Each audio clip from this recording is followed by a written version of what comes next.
স্বাগত জানাচ্ছি জাগরণ টেলিভিশনের স্পোর্টস ডেস্ক থেকে। সঙ্গে আছে আমি আইমান আদিব এবং আমাদের সঙ্গে বরাবরের মতোই যুক্ত আছেন ক্রীড়া বিশ্লেষক মাসুম রেজা। আজকে বেশ কিছু প্রশ্ন নিয়ে তার সামনে হাজির হয়েছি। আজকে আমরা প্রথমেই জানার চেষ্টা করব মাসুম রেজার কাছে। মাসুম রেজা, এশিয়া কাপে পয়েন্ট টেবিল এক কথায় জমে গেছে, কি মনে হয় বাংলাদেশ ফাইনাল খেলতে পারে কি? আমি কি উত্তর দিলে আপনি খুশি হবেন? আমি যদি উত্তর দেই যে বাংলাদেশ এবার উইন করবে এবং ট্রফি নিয়ে বাংলাদেশ আসবে, বাংলাদেশ প্লেয়াররা, আপনি খুশি হবেন? দেখুন, ব্যাপারটা হচ্ছে আপনি যদি এটা রিয়েলিস্টিক চিন্তা ভাবনা করেন, দ্যাট উইল বি ডিফিকাল্ট। তবে অ্যাজ এ সমর্থক আমরা তো প্রত্যাশার জায়গায় রাখতেই পারি। শ্রীলঙ্কার মতো একটা হাই ভোল্টেজ দলকে আমরা হারিয়ে ফেলেছি, সুতরাং প্রত্যাশা রাখা যায় অন্তত পক্ষে তো ফাইনাল আমরা আশা করতেই পারি। আদিব, মাসুম রেজা, আমি যদি দ্বিতীয় প্রশ্নে আসতে চাই যে পাকিস্তান ও শ্রীলঙ্কা ম্যাচে কাকে আপনি এগিয়ে রাখছেন? এখন দুইজনে এখন ব্যাকফুটে আছে। আপনি যদি শ্রীলঙ্কার কথা বলেন, বাংলাদেশের সাথে হেরে ব্যাকফুটে আছে। আপনি যদি পাকিস্তানের কথা বলেন, ইন্ডিয়ার সাথে হেরে ব্যাকফুটে আছেন। সুতরাং ওই রাইভেলরিটা দুইজনের মধ্যেই হবে। এখানে প্রত্যাশার জায়গা ঠিক করা যায় না যে শ্রীলঙ্কা জিতবে কিংবা পাকিস্তান জিতবে। হোপফুলি আমরা আশা করি যে শ্রীলঙ্কা জিতুক, কারণ শ্রীলঙ্কা জিতলে বাংলাদেশের জন্য ভালো হবে। আচ্ছা আচ্ছা, আমরা প্রত্যাশা রাখি যে শ্রীলঙ্কা আজকে ম্যাচটা জিতুক। মাসুম রেজা, আমি যদি তৃতীয় প্রশ্নে আসতে চাই যে পাকিস্তান ও শ্রীলঙ্কা ম্যাচে লাইমলাইটে কে থাকতে পারে বলে আপনি মনে করেন?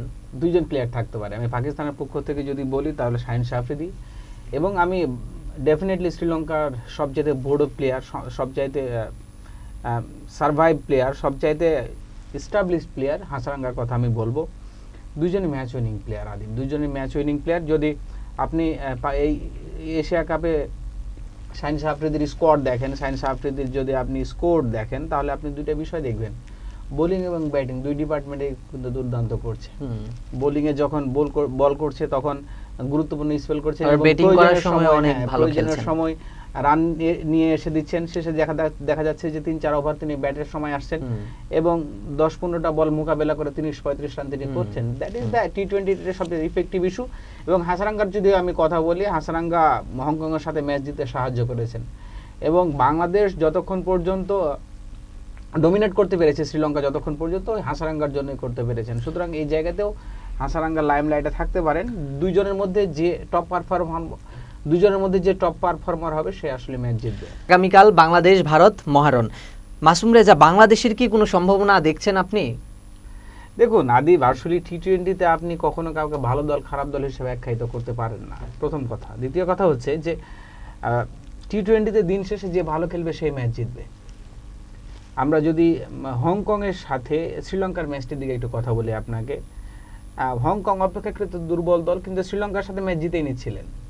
আমরা যদি ওমানের সাথে ইন্ডিয়ার কথা বলি, দুর্দান্ত খেলেছেন ওমান, এবং একটা পর্যায়ে আমাদের মনে হচ্ছিল যে ইতিহাস হয়তো রচনা হয়ে যেতে পারে। হ্যাঁ, সুতরাং আপনি দিন শেষে কাউকে ভালো দল খারাপ দল আখ্যায়িত করতে পারেন না। যে ভালো খেলতে পারে মাঠে, টি-20তে দিন শেষে ম্যাচে যে ভাইটাল রোল প্লে করতে পারবে সে আসলে ম্যাচ জিতবে। এখানে বাংলাদেশের বেশ কিছু প্লেয়ার আছেন যারা একাই ম্যাচ জিতাতে পারেন। আমি পারভেজ হোসেন ইমনের কথা যদি বলি, তানজিদ হাসান তামিম, লিটন কুমার দাসের যদি আমি একটু কথাও আপনাকে এর মধ্যে উল্লেখ করতে চাই, আমাদের টপ অর্ডাররা যারা আছেন আদিব, তারা যে কেউ একজন এক একদিন ম্যাচ ঘুরিয়ে ফেলতে পারেন। আমরা রিসেন্টলি যদি তানজিদ তামিমের কথা বলি, তানজিদ তামিম শ্রীলঙ্কাকে একাই ধসিয়ে দিয়েছেন।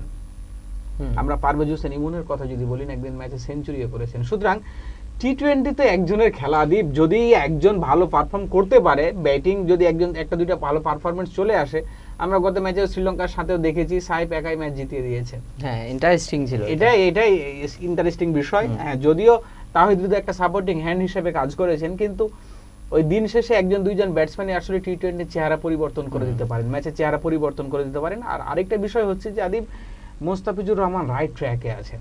সবচেয়ে ভাইটাল ইস্যু হচ্ছে মোস্তাফিজুর রহমানকে বরাবরই ইন্ডিয়া সমীহ করে চলে। সুতরাং মোস্তাফিজুর রহমান যদি তার সঠিক ইউটিলাইজটা করতে পারে আগামীকালকের ম্যাচে, তাহলে ভারত বধ আমি অসম্ভব দেখি। মাসুম রেজা, আরেকটি প্রশ্নে আসতে চাই যে বাংলাদেশের স্কোয়াডে পেসারদের কোনো পরিবর্তন দেখা যেতে পারে কিনা? দেখা যেতে পারে আদিব।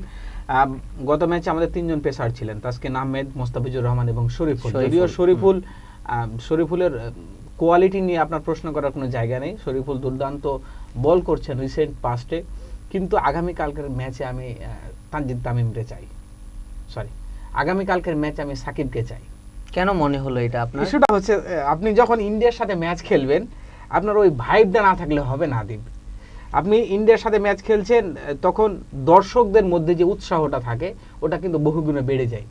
আর এই কাজটা মূলত আরেকটু বেশি হবে যদি সাকিব দলে ইনক্লুড হয়।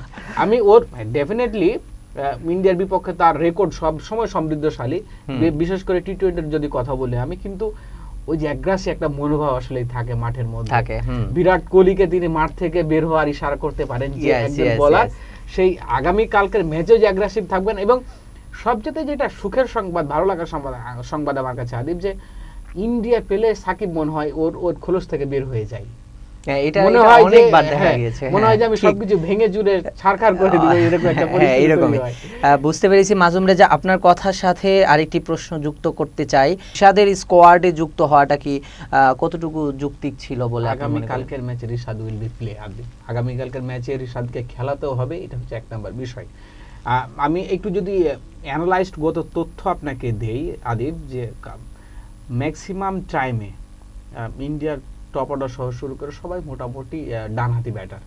আপনি শুভমান গিলের কথা বলেন, সূর্যকুমার যাদবের কথা বলেন, সঞ্জু স্যামসংয়ের কথা বলেন, সেখানে যদি আপনি শেখ মেহেদীকে খেলান তাহলে একটা ভুল সিদ্ধান্ত হবে। কারণ শেখ মেহেদী ডানহাতি ব্যাটসম্যানদের ক্ষেত্রে অতটা ভাইটাল রোল প্লে করতে পারেন না। এখানে আপনাকে দুজন জেনুইন স্পিনার তো খেলাতেই হবে। Nasum will be better choice for Bangladesh for the next time, for the next match. আর আরেকটা বিষয় হচ্ছে যে রিশাদ এখানে আরেকটা ভাইটাল রোল প্লে করতে পারেন, কারণ বামহাতি বোলারদের ক্ষেত্রে ইন্ডিয়ার ব্যাটাররা সবসময় ভোগে বেশি। সুতরাং এই জায়গাতে আমি নাসুমকে দলে দেখছি, একাদশে দেখছি, এবং যেহেতু দুইজন আপনার জেনুইন স্পিনার প্রয়োজন, সুতরাং এই জায়গাতে আপনাকে রিশাদকে নিতেই হবে, কারণ রিশাদ গেম চেঞ্জার বোলার। বুঝতে পেরেছি।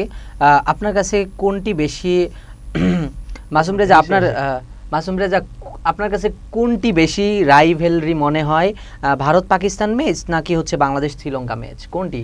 এটা তো আমি বলবো না, এটা তো এখন দর্শক বলবে। আদিব, কিছুদিন আগে প্রেস কনফারেন্সে সূর্যকুমার যাদব একটা কথা বলেছিলেন যে ভারত পাকিস্তান ম্যাচ এখন আর রাইভেলরি নাই, এটা জাস্ট একটা ফর্মালিটিজ ম্যাচ। এবং ইন্ডিয়ার সমর্থক সহ ইন্ডিয়ার দলের সবাই বিশ্বাস করে যে প্রায় 95% ইন্ডিয়া ম্যাচ জিতবেন, প্রতিযোগিতা ছাড়াই ম্যাচ জিতবেন। এবং এটা আমরা দেখতেই পাচ্ছি 2017 সালে চ্যাম্পিয়ন্স ট্রফি এবং 2022 সালে টি-20 বিশ্বকাপের যদি কথা আমি বাদ দেই, তাহলে গত 10 বছর যাবৎ পাকিস্তান কখনো প্রতিযোগিতাই করতে পারেনি ইন্ডিয়ার সাথে। সুতরাং রাইভেলরি ইস্যুটা আসে না। পক্ষান্তরে যদি আমরা শ্রীলঙ্কার সাথে বাংলাদেশের কথা বলি, আপনি ম্যাচ যেই মোমেন্টামে যাক, আপনি ম্যাচের মধ্যে ওই রাইভেলরি ইস্যুটা পাবেন, আপনি ম্যাচের মধ্যে ওই প্রতিযোগিতা পাবেন। আপনি ম্যাচের মধ্যে হয় কি আদিব, যে আপনি রাইভেলরি কাকে বলেন, আপনি যখন 50-50 দুটা দলের চান্স থাকে যে এ দলও জিততে পারে কিংবা বি দলও জিততে পারে, 50-50 চান্স, তখন আপনি তাকে রাইভেলরি আখ্যা দিতে পারেন। কিন্তু বর্তমানে আমার মনে হয় এই টি-20 যদি বলি তাও আমার কাছে ভুল হবে। এবং বর্তমানে রাইভেলরি বলতে আমরা একটা ম্যাচই বুঝি। বুঝতে পেরেছি মাসুম রেজা। আগামীকালকের ম্যাচের উইকেট কেমন হতে পারে আপনার কি মনে হয়? দেখো, দুবাইয়ের উইকেট নিয়ে আমি আপনাদের যদি একটু কথা বলি, toss can be vital role. টসটা একটা গুরুত্বপূর্ণ সিদ্ধান্ত হতে পারে। আপনি জেনে অবাক হবেন আদিব, যে গত 13-14 ম্যাচে টস জিতে যারা ব্যাট করতে আসছেন এরা ভুল সিদ্ধান্ত নিয়েছেন। আপনি দুবাইয়ের মাঠে টস জিতে বলে যান এবং এটাকে ডিফেন্ড করার চেষ্টা করেন, অর্থাৎ আপনি পরে যদি বল করতে যান তাহলে আপনার জন্য এটা খুব বাজে একটা সিদ্ধান্ত হবে। কারণ শিশিরের একটা বিষয় আছে, এই সময় শিশির বা কুয়াশা যখন হয় আদিব, তখন বলের গ্রিপ ঠিকভাবে করতে পারে না বোলাররা, পেসাররা তাদের কাজগুলো সঠিকভাবে করতে পারে না, স্পিন থেকে টান পাওয়া যায় না, বলে সিম বা সুইং ঠিকভাবে হয় না।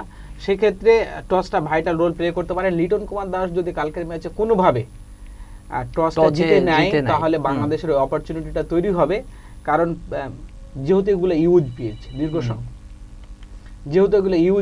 দীর্ঘ সময়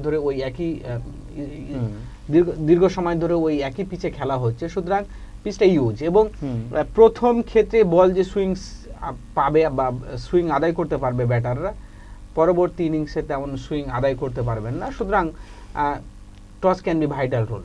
সর্বশেষ প্রশ্নে আসতে চাই মাসুম রেজা, ভারত বাংলাদেশ ম্যাচে কোন দল বেশি চাপে থাকবে বলে আপনি মনে করেন? এটা আমার মনে হয় যে একটা 15 বছর বাচ্চাকে জিজ্ঞেস করলে উত্তর দিতে পারবে আদিব। কারণ বাংলাদেশের হারাবার কিছু নেই এখানে, পুরোপুরি চাপ ইন্ডিয়ার পক্ষে আছে। বাংলাদেশ যখন জিম্বাবুয়ের মতো একটা দলে খেলে বা আফগানিস্তানের সাথে দলে খেলে,